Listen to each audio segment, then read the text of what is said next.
샬롬, 일론 머스크 두 번째. 두 사람은 1948년에 쌍둥이 자매 메이와 케이를 낳았고 그 후로도 두 명의 자녀를 더 두었다. 홀드먼의 성격을 분명하게 알 수 있는 에피소드를 하나 살펴보자. 차를 몰고 여행을 하던 그는 한 농장 옆을 지나다 단발 엔진 러스콘 비행기를 판매한다는 간판을 보았다.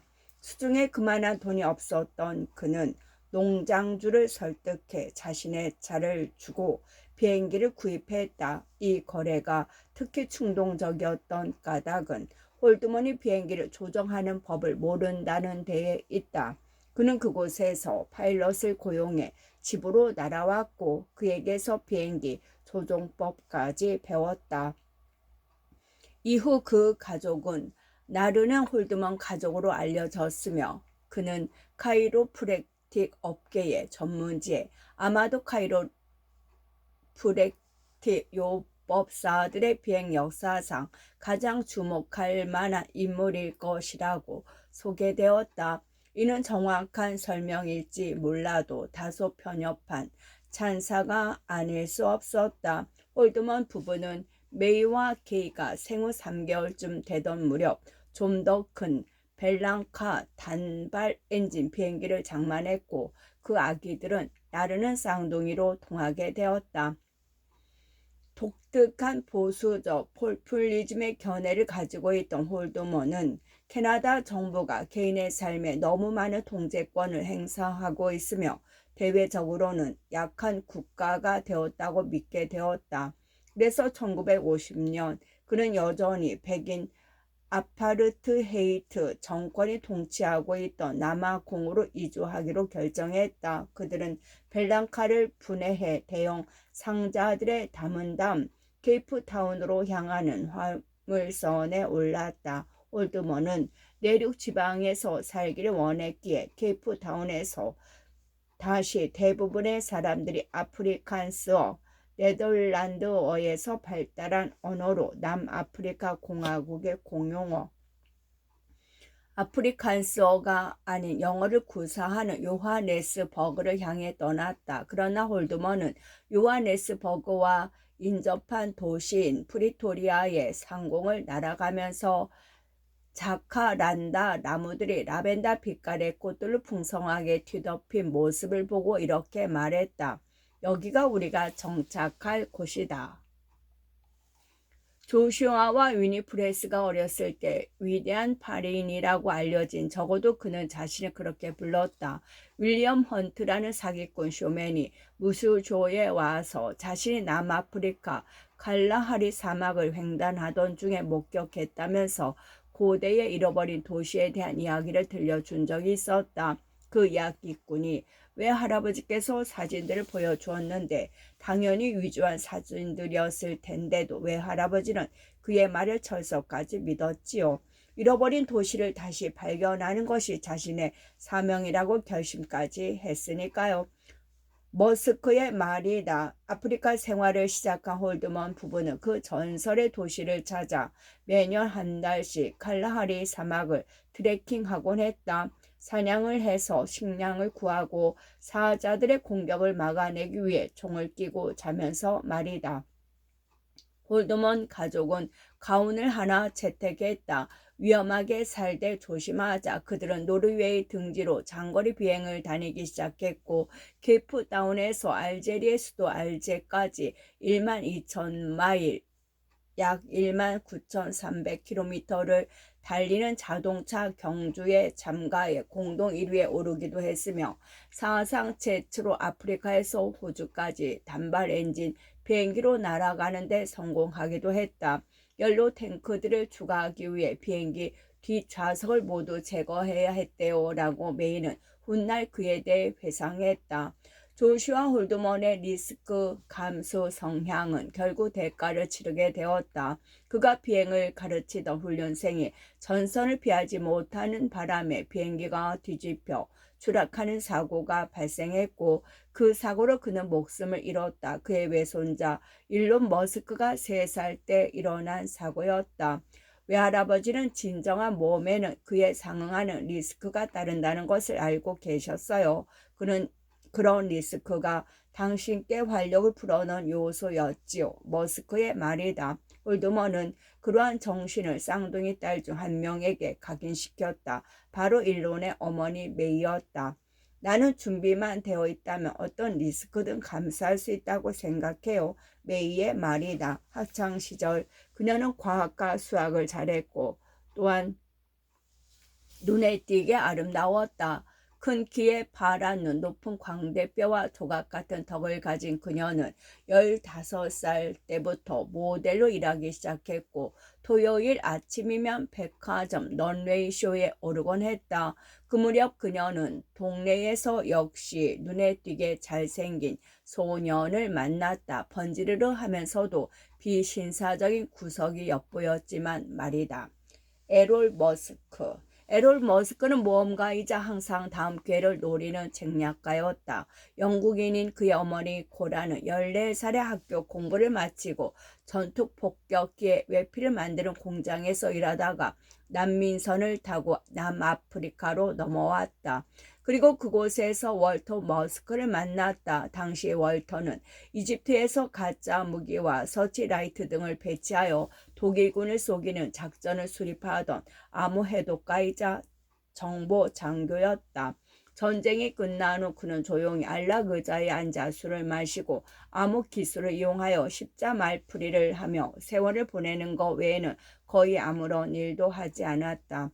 그런 그를 참다 못한 고라는 두 아들만 데리고 영국으로 돌아갔고 거기서 부익에서 생산한 자동차 한 대를 장만한 후 다시 남아공 프리토리아로 돌아왔다. 어머니는 내가 아는 가장 강인한 사람이었지요. 에롤의 말이다. 에롤은 공학학위를 취득한 후 호텔이나 쇼핑센터, 공장 등을 짓는 일에 종사했다. 그런 한편 그는 낡은 자동차나 비행기를 복원하는 작업을 좋아했다. 또한 정치에도 뛰어들어 아파르트헤이트를 지지하는 국민당의 아프리카노 의원을 물리치고 프리토리아 시의회에서 영어를 구사하는 몇 안 되는 의원 중 한 명이 되었다. 1972년 3월 9일자 프리토리아 뉴스는 기득권층에 대한 반발이라는 제목으로 해당 선거를 보도했다. 홀드먼 가족과 마찬가지로 에롤도 비행을 무척 좋아했다. 그는 쌍발 엔진 세스나 골든 이글 한 대를 구입해 TV 방송 제작진 등을 자신의 미개간지에 지어놓은 오두막으로 실어 날랐다. 제대로 된 임자만 만나면 비행기를 팔 생각을 품고 그런 비행을 하던 1986년 어느 날 그는 잠비아의 한 활주로에 착륙했는데 그곳에서 만난 파나마계 이탈리아인 기업가가 그의 비행기를 사겠다고 제안했다. 그들이 합의한 거래 조건은 현금 대신 그 기업가가 잠비아에 소유한 3개의 작은 광산에서 채굴되는 에메랄드의 일부를 에코락에 지급하는 것이었다.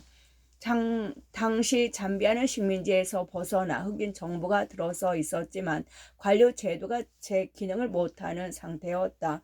따라서 그 광산은 정부에 등록된 사업체가 아니었다. 그런 사업을 정부기관에 등록하면 결국 빈털터리가 되고 말았지요.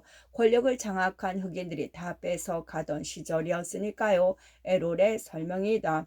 그는 메이의 가족들을 인종차별주의자라고 비난하며 자신 그렇지 않다고 주장했다. 나는 흑인에 대해 어떤 반감도 갖고 있지 않아요. 그저 나와 다르다고 생각할 뿐이죠. 그가 전화로 두서없이 장광설을 늘어놓던 가운데 한 말이다.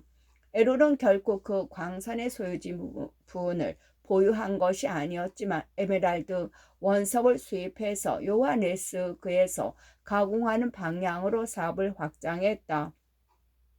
훔친 원석 꾸러미를 들고 나를 찾아오는 사람들이 늘어났어요. 에롤의 설명이다. 나는 해외로 나가서 보석상들에게 에메랄드를 넘기곤 했지요. 마치 스파이처럼 은밀히 거래를 하곤 했어요. 합법적인 부분이 하나도 없었으니까요. 이 사업으로 그는 약 21만 달러의 수익을 얻었다. 하지만 1980년대에 러시아인들이 실험실에서 인조 에메랄드를 만들어내기 시작하면서 그의 사업은 무너졌고 그의 에메랄드 관련 수입은 모두 사라졌다. 결혼. 에롤 머스크와 메이 홀드먼은 10대 시절에 만나 데이트하기 시작했다. 그들의 관계는 시작부터 드라마 같은 일들의 연속이었다. 에롤은 메이에게 거듭 정언했지만 그녀는 그를 신뢰하지 않았다. 에롤이 자신 몰래 바람 피운다는 사실을 알았을 때 메이는 너무도 낙심한 나머지 일주일 동안이나 먹지도 못하고 울기만 했다. 그렇게 일주일을 울면서 보내고 나니까 몸무게가 4.5kg이나 빠지더군요. 메이의 회상이다. 그렇게 빠진 체중은 그녀가 지어 미인 대회에서 우승하는 데 도움이 되었다. 그녀는 상금으로 현금 150달러와 볼링장 10회 이용권 그리고 미스 남아공 선발대 결선 진출권을 획득했다. 대학을 졸업한 메이는 케이프타운으로 이사하여 영양에 대해 강연하는 일을 했다. 그때 에롤이 그녀를 찾아와 약혼 반지를 내밀며 정언했다. 그는 결혼만 하면 자신의 생활 방식을 바꾸고 그녀에게 충실할 것이라고 맹세했다. 메이는 마침 한눈을 팔던 다른 남자친구와 막 헤어졌고 살도 많이 찐 상태였던 터라. 에롤의 청혼을 거부하면 결혼 상태를 영영 못 만나게 될지도 모른다는 걱정이 들었다. 그렇게 그녀는 그의 청혼을 받아들였다. 결혼식을 치른 그날 밤 에롤과 메이는 비교적 저렴한 비행기에 올라 유럽으로 신혼여행을 떠났다. 프랑스에서 에롤은 플레이보이 몇 권을 샀다. 남아공에서는 판매가 금지된 잡지였다. 그는 작은 호텔 침대에 누워 그것들을 감상했고 그 모습을 본 메이는 화가 솟구치지 않을 수 없었다. 그렇게 시작된 둘의 싸움은 점점 더 격렬해졌다. 신혼여행을 마치고 프리토리아로 돌아온 메이는 결혼 생활을 끝낼 방법을 궁리하기 시작했다. 그러나 얼마 지나지 않아 입덧을 하기 시작했다. 니스에서 보낸 신혼여행 둘째 날 밤에 애가 생긴 것이었다. 그와의 결혼은 실수였음이 명백했어요. 메이의 회상이다. 하지만 이제 되돌리는 것도 불가능해졌지요. 2장 트라우마 프루토리아 1970년대 외롭고 완강한 아이 1971년 6월 28일 아침 7시 30분 메이는 몸무게 3.9kg에 머리가 유난히 큰 사내아이를 출산했다. 처음에 부부는 아이의 이름을 라이스로 지으려고 했다. 그 아이를 가진 프랑스 소도시의 이름이 니스를 따서 말이다. 그 아이가 라이스 머스크라는 이름으로 삶을 살아야 했다면 역사는 달라졌을지도 모른다. 적어도 재밌어졌을 것 같기는 하다. 하지만 곧 에롤은 홀드먼 집안 사람들을 기쁘게 할 요량으로 아이의 외가 어른들 이름 중에서 하나를 고르는 데 동의했다. 그렇게 해서 메이의 할아버지 제이와 일론 홀드먼의 이름을 따서 아이의 이름을 일론으로 정하고 메이의 외할머니가 처녀 시절에 쓰던 리브라는 이름을 가운데 넣어서 일론 리브 머스크 에롤은 일론이라는 이름이 마음에 들었다. 성경에 나오는 이름이기 때문이었다. 훗날 그는 그 이름에 대해 자신이 성경 지명이 있었다고 주장했다. 그의 말에 따르면 어렸을 때 로켓 과학자 베르너 폰 브라운이 쓴 화성 프로젝트라는 공상과학 소설에 관해서 들은 적이 있는데 그 책에 화성에 건설된 식민지를 이끄는 일론이라는 리더가 등장한다는 것이다. 일론은 많이 울고 많이 먹으면서 잠은 별로 자지 않는 아기였다. 우는 아이를 달래는데 지친 메이는 어느 순간 일론이 울다 지쳐 잠들 때까지 그냥 놔두기로 마음먹었다. 하지만 이웃에서 경찰을 부르는 바람에 마음을 바꾸지 않을 수 없었다. 일론의 기분은 급격하게 바뀌곤 했다. 그의 어머니는 일론이 울지 않을 때에는 그렇게 귀여울 수가 없었다고 말한다. 일론이 태어난 이후 2년에 걸쳐 메이는 아이를 2명 더 낳았다. 바로 일론의 남동생 김벌과 여동생 토스카다.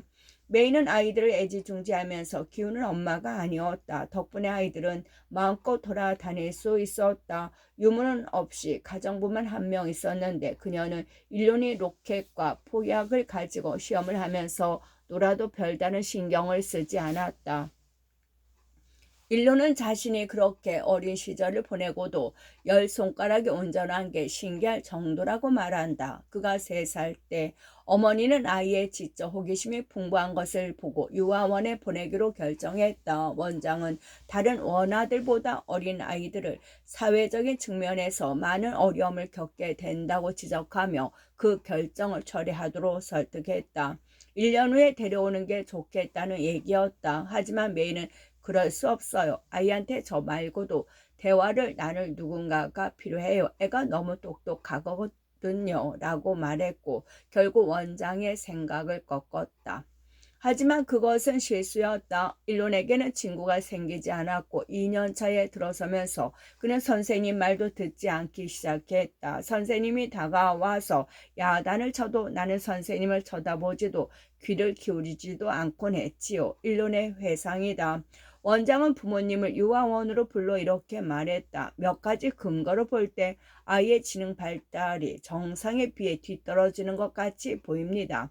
동석한 교사 중 한 명의 아이가 대부분의 시간 동안 정신이 딴 데 발려 있고 선생님 말을 듣지 않는다고 설명했다.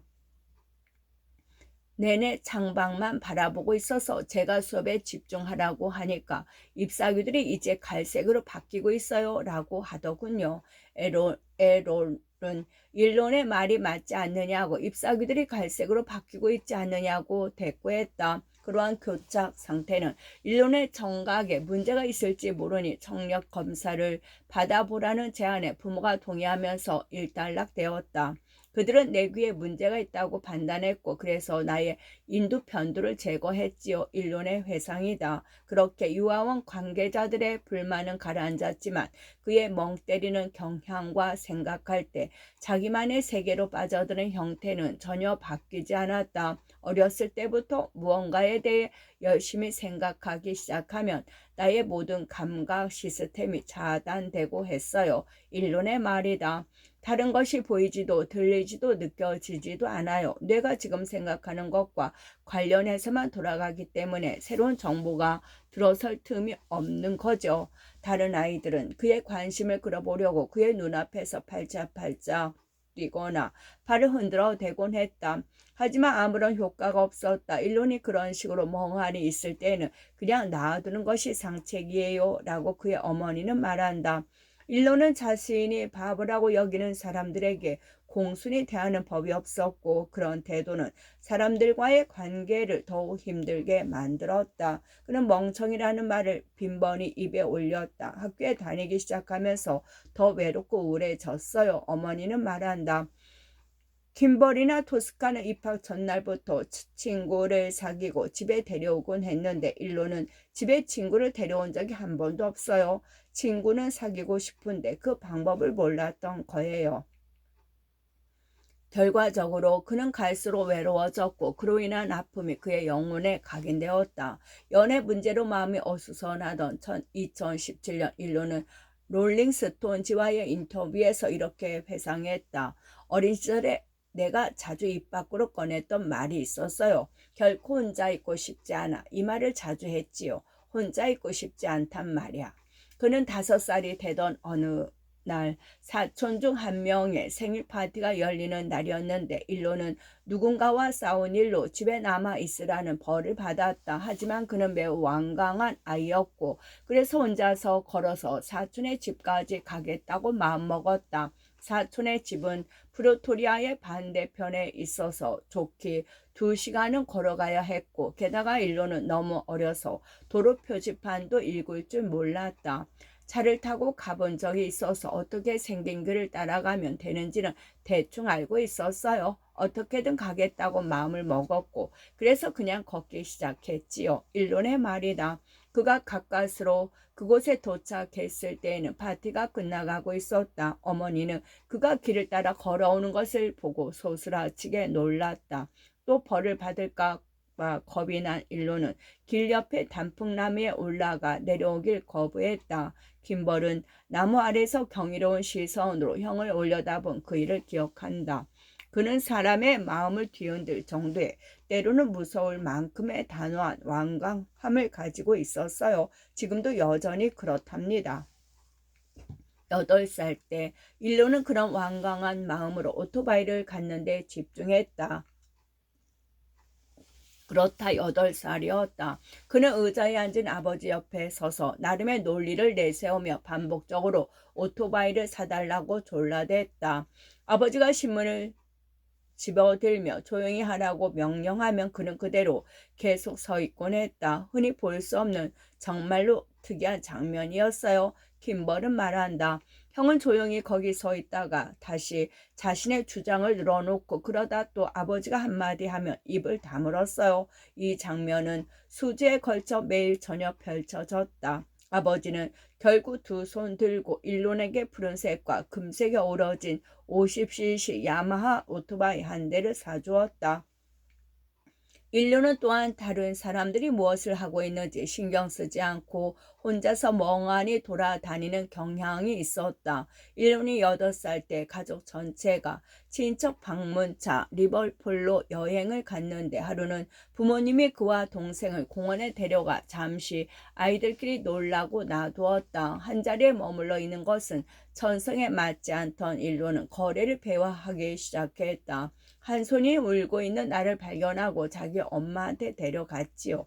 그분은 내게 우유와 비스킷을 준 다음에 경찰을 불렀어요. 일론의 회상이다.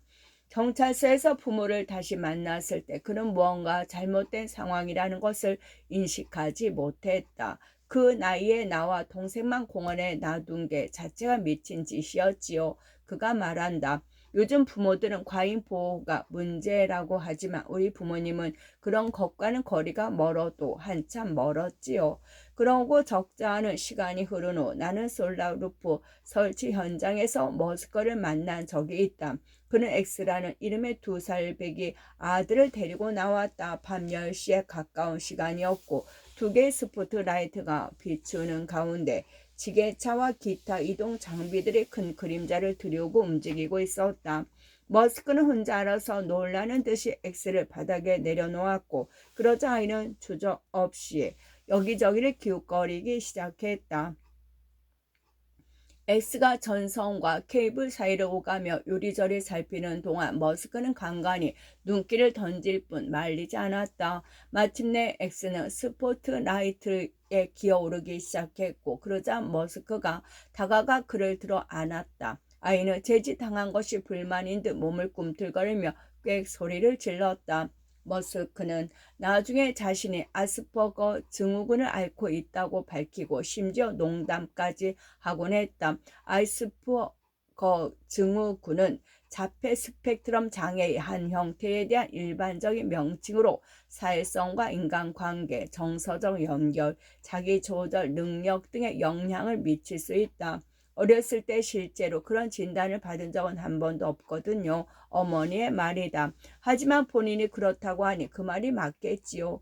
그의 그런 상태는 어린 시절의 트라우마로 악화되었다. 그의 절친한 친구 안토니오 그라시아스에 따르면 성인이 된 이후에도 그런 괴롭힘을 당하거나 위협을 받는다고 느낄 때면 어린 시절에 얻은 외상 후 스트레스 장애가 뇌에서 감정을 조절하는 부분이 변연계를 완전히 장악해 버렸다.